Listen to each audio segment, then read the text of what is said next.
welcome to another episode of On the Bank Angling. This episode is going to be all about carp fishing with sweetcorn and boilies. We're going to discuss rigs, baiting techniques, and we're going to take you with us on 2 sessions where we use these techniques to try and catch Creedy Lake's stunning common carp. So tune in and find out how we got on.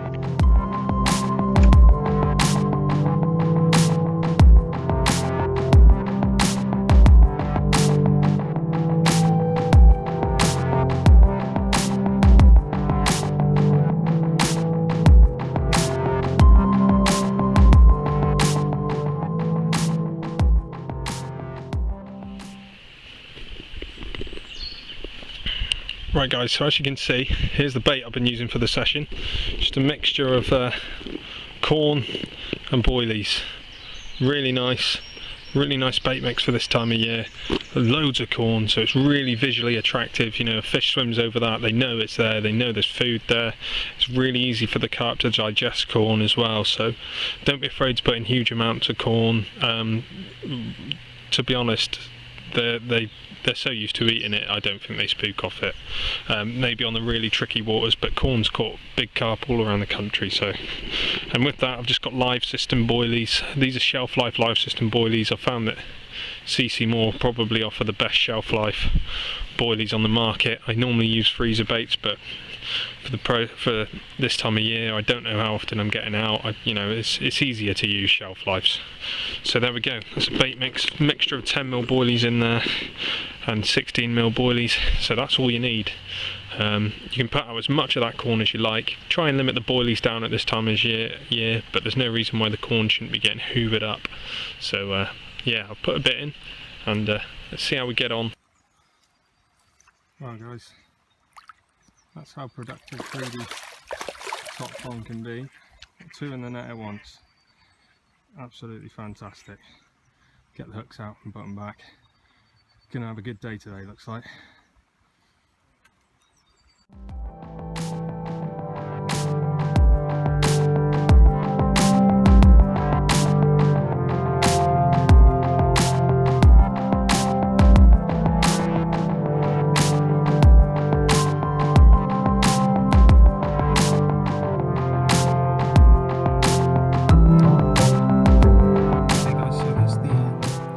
I'm using to fish over the baited spot, which I've been baiting with sweetcorn. I would use artificial corn, but unfortunately the rules at Creedy say that you can't use artificial baits, so I'm having to make do with other stuff. It's basically a KD rig. Got a size 10 curved shank hook on there, and then that's just tied up KD style, where you do 2 turns of the knotless knot and then pull it back on itself. So the hair leaves the back of the hook at a really aggressive angle, means your hook hangs down like that when a fish sucks it up. Perfect for hooking them in the bottom lip. Then I've got half a live system boilie, half a yellow pop-up to imitate a piece of plastic or a piece of corn, just so you've got that yellow in there. I am putting a lot of corn over the spot. And it's just on a little short rig. It's all coated braid with just a little bit uncoated there, just to add a bit of flexibility to the rig. There we go. That's basically it. Fishing that on a leg clip setup, and basically all I'm doing is threading, before I cast out, threading a PVA bag up the hook link. That's to stop tangles, and it's also to make sure that my rig stays presented on top of this quite silty bottom here at Creedy. So yeah, that's the rig that's going out there. It's done a fish, and obviously the other rig is on a chod. We've done plenty of videos on chod rigs, so I won't show you that one, but I will put some links in here. So make sure you check those out if you want to know how to tie and how to use the choddy. But this rig will catch you a lot of fish, especially over heavily baited spots where you're spotting or putting in a lot of loose offerings, small bits and pieces.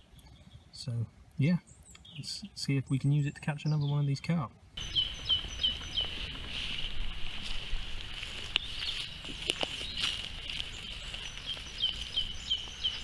Well then guys, it's middle of the afternoon now. Haven't had anything since those first 3 fish. It was a real flurry of fish right after I put the bait in. It all kicked off and I just had those 3. It can often be like that at this time of year. I've been constantly looking in the snags around the back where a lot of the fish were holding up earlier, and there's nothing much in there now, so assuming all the activity and everything is just pushed them out. Been getting a few liners, been trying not to cast about too much, just to keep everything down to a minimum, keep the disturbance down to a minimum, and hopefully pick up the odd other fish. The sun's been really bright all day. I would put floaters out, but I haven't got any. I've got some bread, so I've put out a few little bits of bread. I haven't really seen too much cruising about on the top, so not really expecting, there to be chances. I would put zigs out, but to be honest, it's really shallow up here anyway, so I don't think that's necessarily the way to go, although I might have a try at it later. I've had a little look around the bottom pond. Still very busy down there at the moment, and not a lot coming out down there, so it may be that I drop on there later, and the plan is to drop on there and just fish singles in and around where people have put bait. I've done that in the past and I've done really well, so yeah, we'll keep persevering with this top pond. Some really nice dark old fish in here. At the moment they appear to have moved off and left me alone. Guys up to my right, they've had a couple really nice fish, so yeah, let's see how it goes. Hopefully gonna bag one.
And that was that. Hook's pulled. Damn it. So that lost fish proved to be the end of what was a very productive morning on the top pond at Creedy. As it always is. It's a well-stocked pond, but with some beautiful fish, I'm sure you'll agree. My next target though was to head to the bottom pond, where there's a lot bigger average size of fish, but it's often very, very busy. I returned the following week and managed to get into one of the favoured swims on the lake, so I was dead confident. I would use similar tactics, however the weather had taken a slight turn for the worst, so I had to adjust the amount of feed I was putting in. It was all going to be about putting the bait in the right spot, and again the session proved to be a right success. Just see how I got on.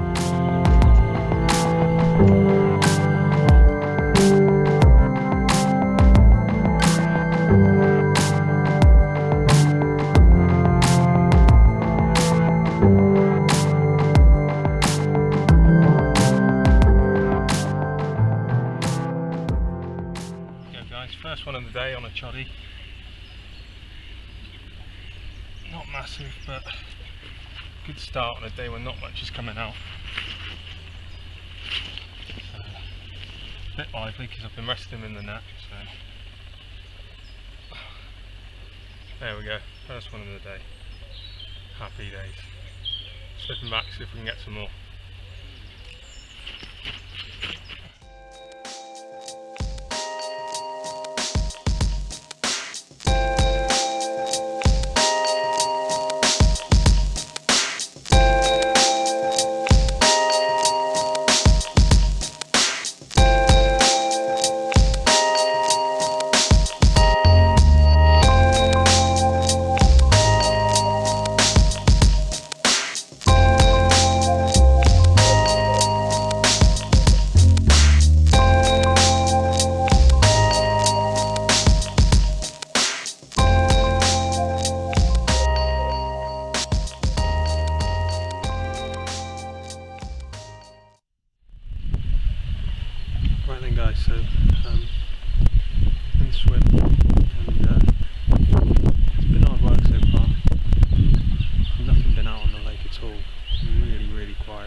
fish that I managed to catch then, and that was from a really crafty piece of angling, really, to be honest.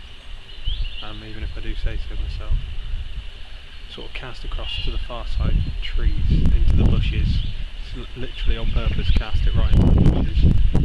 Went round with my bait spoon, picked up the rig, lowered it in with the bait spoon, tight in underneath the tree on the far side as I could possibly get. The reason why is because I'd seen fish over there. Well, not fish exactly, I'd seen the odd tiny bit of bubbling. And yeah, that's the one that went. So it was obviously fish over there. I don't know if I'll get another bite. It really is hard work today. This is proper. I mean, we're coming into spring now, but this is proper winter conditions. This easterly winds, northeasterlies, cold temperatures. You need to be on water side as well. So we'll see how it goes. The other rod actually is probably the one that I'm expecting to go more, the left-hander, because that's actually in an area where I've seen two fish wash out. So I've got that one. Same again, choddies. Bright hook baits, just a few baits scattered around, and we really don't need to bait that much. If it's going to be hard like this, you don't need to put hardly anything in. There's about 20 baits gone around that one out there, then another 20 baits around there, and I won't top it up until I catch a fish. So yeah, give me if I look a bit like a hooligan. It's really cold, as you can tell. Got my neck fleece on. Yeah. So we can bag another one. Here we go, guys, second fish of the day. A bit bigger than the last one, probably about 14-15 pound this one. So yeah, nice fish. From that same spot again, there's obviously a few fish holding up under that tree. And they like that choddy. That one went within about 5 minutes of it going in, so happy days. Let's got plenty of time to get a few more now. Got 2 under our belt early, so yeah, let's hope for about 20 later on in the session.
Well, here we go, guys, third fish of the day, and as you can see, absolutely nailed on that yellow choddy.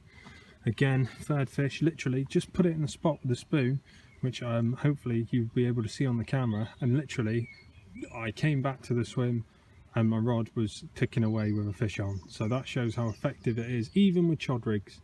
You know, just put them in under these trees. It's not snaggy under there. I've felt around underneath, it's fine. And you can just put a bait lower in there. They feel safe, and obviously they'll more than happy feed on a day when it's really hard going on the rest of the lake. So this little technique has actually bought me a few bonus fish. This is the smallest of the day, probably about £8, but there we go, great stuff, and we'll put him back. Well guys, fish number 4, it's all of a sudden just found a method which is just making it, just the action just go absolutely crazy. Put bait in underneath the trees, and it's often only out there for about half an hour, and it's ripping off on the yellow chods again, so might as well stick with what I'm doing. This is a nice fish, nice mid-double I would say, really nice winter coloured chestnut. There you go, that's absolutely brilliant, proper unit that one, fought like mad, so fought like absolutely crazy, and he's still fighting now, so showed him up one last time. Look at that, that's what Creedy can be like, really good. Right, he's not going to let me hold him up, so let's put him back.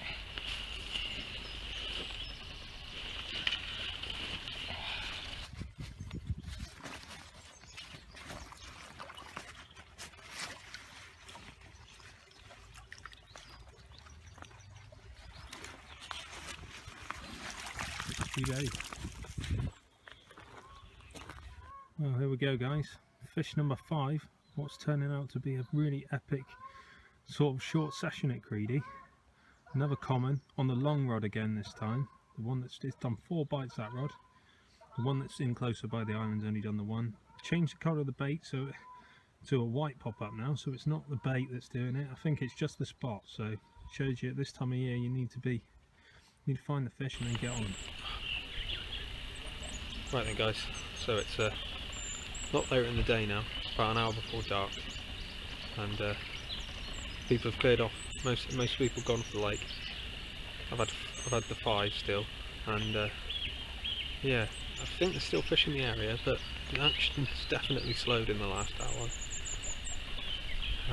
Just been told by another angler that's left, he's actually managed to catch one down the other end of the lake. He said there's a few fish showing down towards the second island down the bottom, so it's probably worth a look. You know, when you're on short sessions like this, even though I've had 5 fish out of here, I probably wouldn't think twice about moving if I saw a lot of shows up there, so I am going to have a look up there.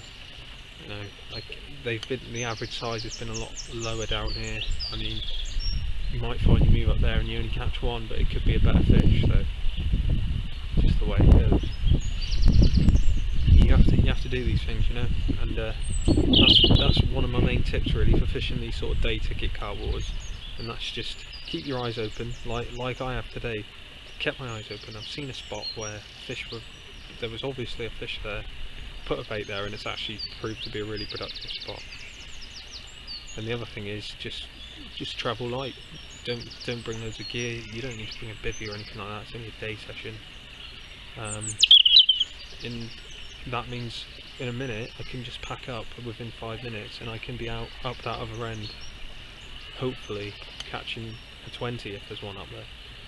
So yeah, I'm pretty happy with how it's gone, but I want a few more. I'm going to stay a couple hours after dark. Unfortunately I won't be able to film most of that, so it'll probably just be photos.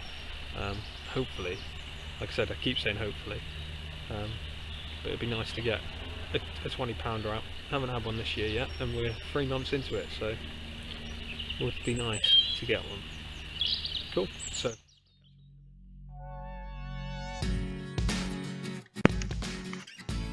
and stay into dark I did, but unfortunately I couldn't tempt another bite.